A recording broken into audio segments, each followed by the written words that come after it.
the biggest challenges that Sri Lanka as a country has today is lack of efficiency in both public and private sectors. But we are meeting with a proud Sri Lankan today that who has achieved highest level of quality and efficiency. Mr. Rohan Pallewatta, Executive Chairman of Lanka Hans. Last year, he was the first ever to receive the PIMA Diamond Award at the PIMA inaugural Olympics, and he recently got the rare opportunity to speak at the United Nations head office in New York. So good morning, Mr. Pallewatta. Thank you so much for sparing us and giving up your valuable time. So without wasting any more of that time, we will first get on to the very first question. Mr. Pallewatta, the greatest phenomenon behind your name is the achievement of the 1 ppm quality, which big players like China and India also failed to achieve. Can you tell us a little bit about how you were able to achieve that and the success behind it? Well, as you rightly said, the uniqueness of the product that I do is its quality requirement, which is 1 ppm quality, and which means only a single defect would be tolerated for a million produced. And once again, the uniqueness is the first time that Sri Lanka has entered the international market with a 1 ppm quality product. And the reason that there is such stringent quality, because that is the highest level of quality anywhere in the world. And the reason that there is such quality is the device that I manufacture here will decide the difference between life and death. Because if this particular device fails, it might end up in death. So that is why this quality requirement is there. And in achieving this with the Sri Lankan workers, that was in fact a challenge. Because especially not the challenge with the workers itself, but the thinking of the Sri Lankans that we are not in a class where we can achieve that level of quality in this country with the existing work ethic of this country. But as I always say, looking at all the great monuments built by our ancestors and the precision work that they had undertaken almost 2,000 years ago, I was convinced that Sri Lankans has this DNA for quality, and it was my role to provide the right leadership and rekindle the DNA that is in them already to bring about this quality in them. So that is how I'm here today. So Mr. Pallewatta, I think you answered several of our questions all at once. But when we got here, we saw outside there were so many enthusiastic employees, and even at the entrance we were greeted with a smile, and we were directed here with a smile. So how do you mold these employees and how do you develop them? Well, as I told you, one thing is the Japanese program that we have here. And when you have a majority culture, the new people who are recruited will naturally get absorbed in that majority culture. So it is mostly the Japanese culture that is prevalent here, that is being introduced through me. And once I go to Japan, and when they go through the training, even the speed that they walk changes once they come. With people from multiple countries, how do you ensure that you have a strong and long-term relationship with them? Yes, now regarding especially the Japanese, when you do business with the Japanese, it is very important that you visit them frequently. So therefore, even now, I go to Japan at least 6 times a year, right? But not for any formal meetings as such, but just to keep the relationship. You might have to play golf with them, go out fishing with them, and do things that they like to keep the relationship, right? Because in Japan, relationship comes first. But with the European countries, of course, faxes, emails, that can still keep the relationship intact. But then in any business, as you know, the inner play matters. Right? What is seen on the surface is not the real play. That is what any business will have, what is called the inner play. So you have to have a relationship with the key figures of your business who will be making decisions on behalf of you, decisions that will be affecting your organization. So those relationships matter, and you have to be very mindful as to how you should keep these relationships intact. For example, if a purchasing manager in Europe wants to come to a holiday in Sri Lanka, of course, I should be footing all his bills, right? Because keep the relationship. That's very important. So these are not in the books, but these are personally one of the things that you have to think of an opportunity. So sometimes they might, because they do not have any contact in Sri Lanka, somebody from Romania or some from Belgium, the countries that I'm supplying, might contact me and ask, can you suggest some good hotels, right? So then I should go out of my way, all right, I will suggest, and to their surprise, well, once they are here, I will of course settle their bills as well, right? But that is to keep the relationship. So this kind of thing is very important. So, Mr. Pallewatta, it's fair to say that you are a business tycoon in Sri Lanka. So, considered to be a business tycoon in Sri Lanka. So, how do you manage to stay on top of your game with so many other competitors and businesses thriving in Sri Lanka nowadays? Well, lucky for me, I'm in a virtual, although there are other businesses. When it comes to my particular business and my particular industry, I'm in a virtual blue ocean because I do not have any competitors in Sri Lanka or in the region for that matter. So therefore, I'm enjoying this, but that does not necessarily mean that there cannot be another player tomorrow. I'm very mindful of that. But the only thing is, when it comes to a product like this, a product that decides life and death, the existing people who place orders, right, for this product will not take a chance by trying it with a new supplier. It takes long time. I have been in this for the past 14 years. And it takes a long time to establish your credentials. Right? So once your credentials are established, right, then it's smooth sailing. For example, I started by supplying only to Toyota. But today I am supplying not only to Toyota, all the brands in Japan, Nissan, Honda, Mitsubishi, Mazda, all of them. And in Europe, Volvo, Saab, BMW, Aston Martin, and in USA, General Motors, Ford, Chrysler. All these came not through my own marketing, but through referrals from one company to another. So we have a bit of a different question now. We all know that you are a great speaker, but then we also know that even great speakers do get nervous. So what do you do to calm your nerves when you go out there and give a speech? Yeah, I have to admit, even though I may have delivered 1,000 keynotes, and when I have to go and deliver the 1,001st keynote, I will still be nervous. That is a fact. But over the years, that confidence has been building in me. But the first few minutes, first few seconds, actually I should say, of course I will be nervous. But then one of the reasons that as of recent I have been starting most of my presentations by singing a song. And when you are nervous, the most difficult thing is to sing. You can speak, because to sing, you have to keep your pitch, and you have to keep the lyrics and everything intact. When you are nervous, sometimes you don't get your voice. You feel a lump in your throat kind of thing. So I have done that to challenge myself actually. If I can sing, but at least on the first 2-3 occasions when I tried to sing, voice did not come. But now I have practiced it so much. And by the end of the song, I'm settled. Because most of the audiences, in 100% cases, at the end of the song, they would, clap, there would be an applause. The moment that applause comes from the audience, I am settled. You are a chairman of one of the fastest growing companies in Sri Lanka. And you travel all over the world. In fact, you just came on Monday from Japan. How do you manage work-life balance with all this hectic schedule? Well, I think that is a very Western-rooted, oriented question coming from the West. But we in Asia, I do not see work as completely different, because even when I come from home to my office, I'm thinking of this place as an extension of my home, right? So most of the utensils that I have at home, I have here in my office as well, because if I have to stay overnight, I still can stay overnight. So I feel it is an extension of my home. And I have one daughter, and when I go home, I inquire about school activities, right? So I have time for family. I have no complaints. I don't know why people, maybe when you get into the level of, Chairman, Coca-Cola, you might still have, but still I don't believe that. The moment you go up, I think you will have more time if you really manage. If you are, no point being successful.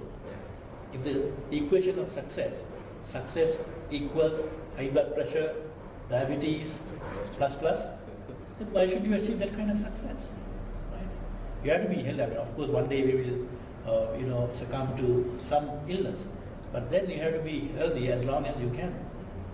So another ask you was, we all know who you are today, and we know that you went to St. Anthony's College, Kandy, and you were the head prefect there. And we also know that you like martial arts.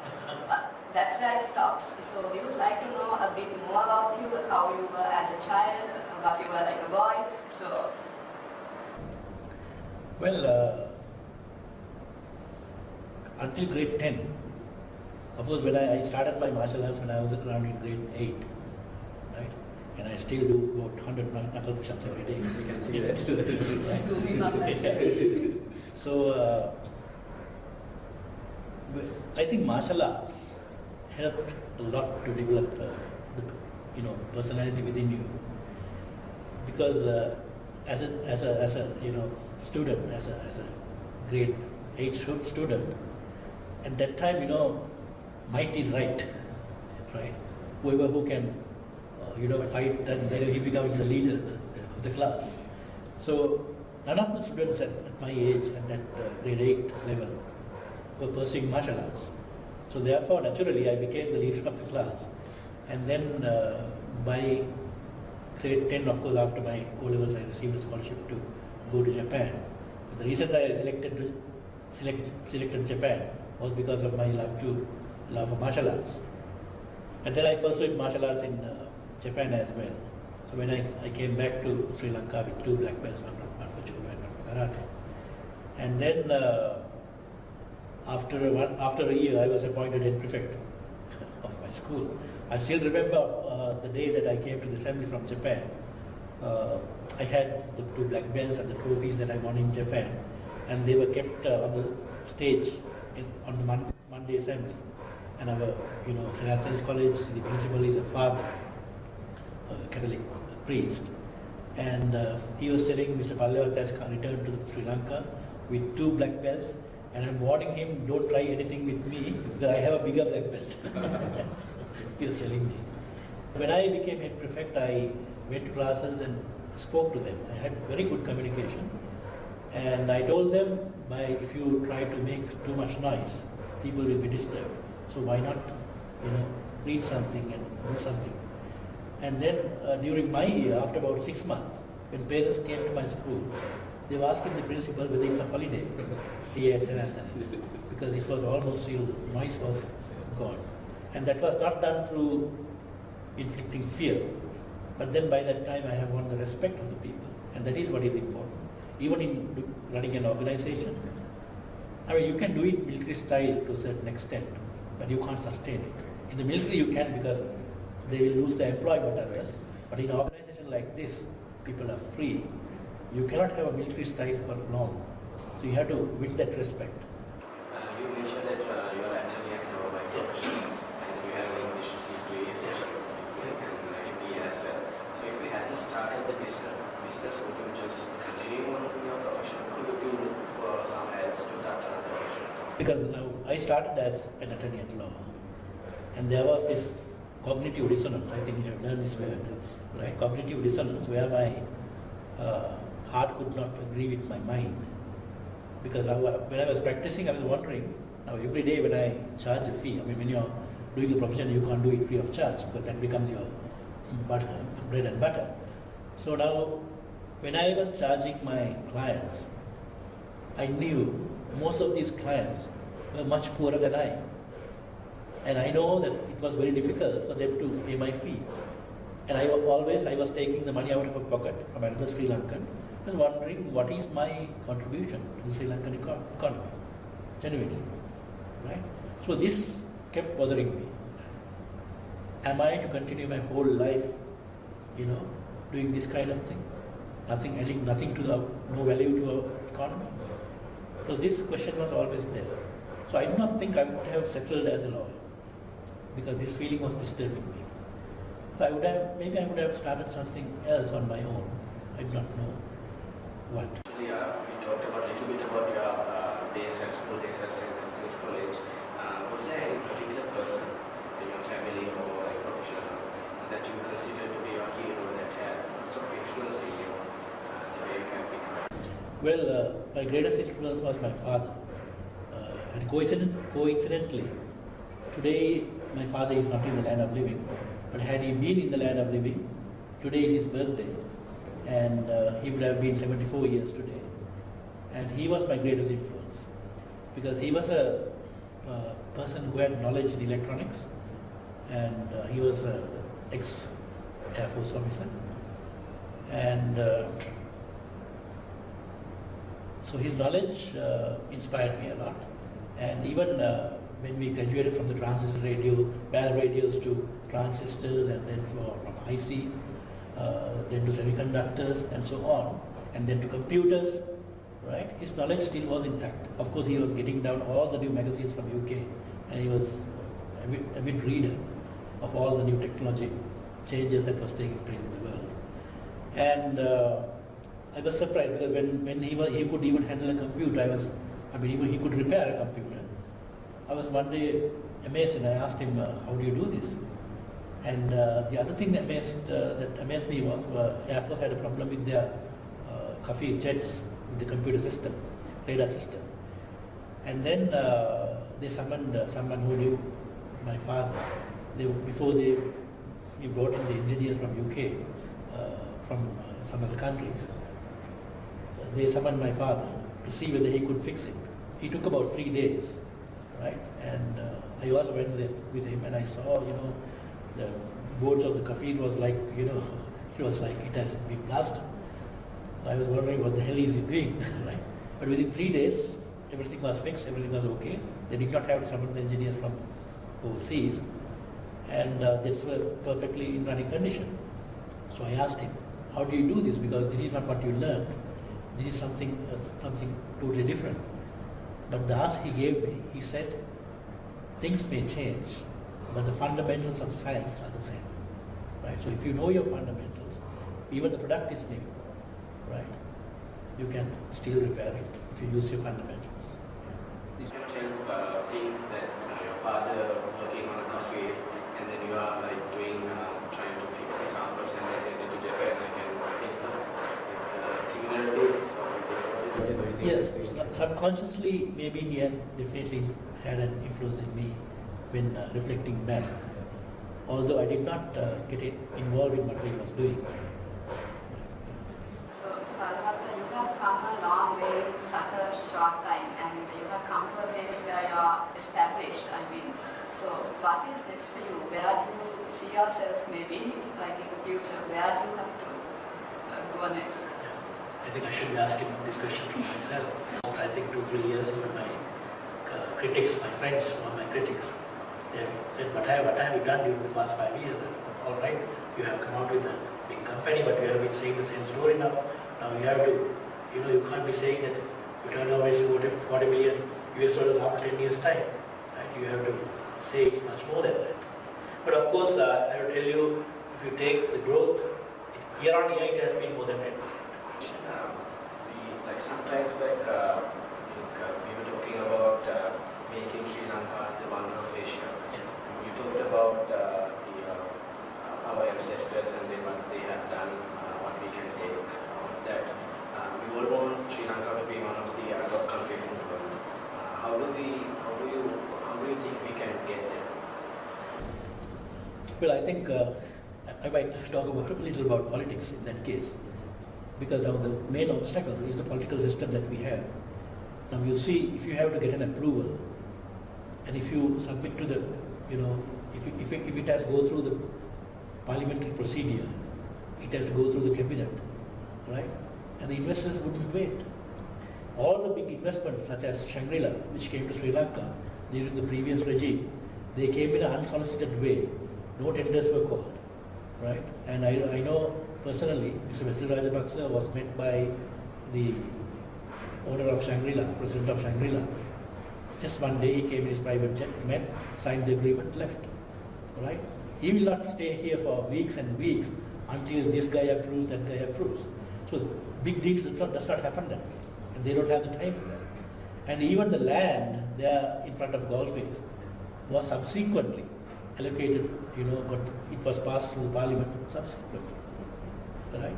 So one thing, the politics, of course people might say democracy is good, but then for a country like us, I think democracy is killing us, right? Because if you try to listen to all the opinions, I don't think we will get anywhere. Finally, you have Mr. Pallewatta, from your past experience and knowledge, any tips to startup people like us in terms of our like startup businesses or like how to contribute to our country? Do you have any tips? Both personally as well as professionally, any tips that we can get? Yeah, one thing is, I think as many people should think of starting on their own. Because if every person thinks of getting employed in an existing blue chip company, where would be the generation, where is the generation that would create these kind of enterprises for the next generation to get employed, right? The population is growing, so we need more and more enterprises. And therefore, the first thought that you want to start something on your own is very important. And it can be while being employed at Demos or any other company for that matter, right? You can try your thing in a small way, right? But the only thing is you have to give a lot of thinking, and the technology can come in, right? Because most of the companies that were successful had some breakthrough technology, right? So the future, I think there will be a mix of technologies like nanotechnology and biotech, right? There will be new names coming up, right? And if you can ride that way, because in Sri Lanka we are talking about assembling motor vehicles here.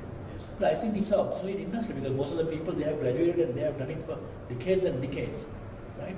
Unless we do, of course, our requirement of the country, that's a different matter.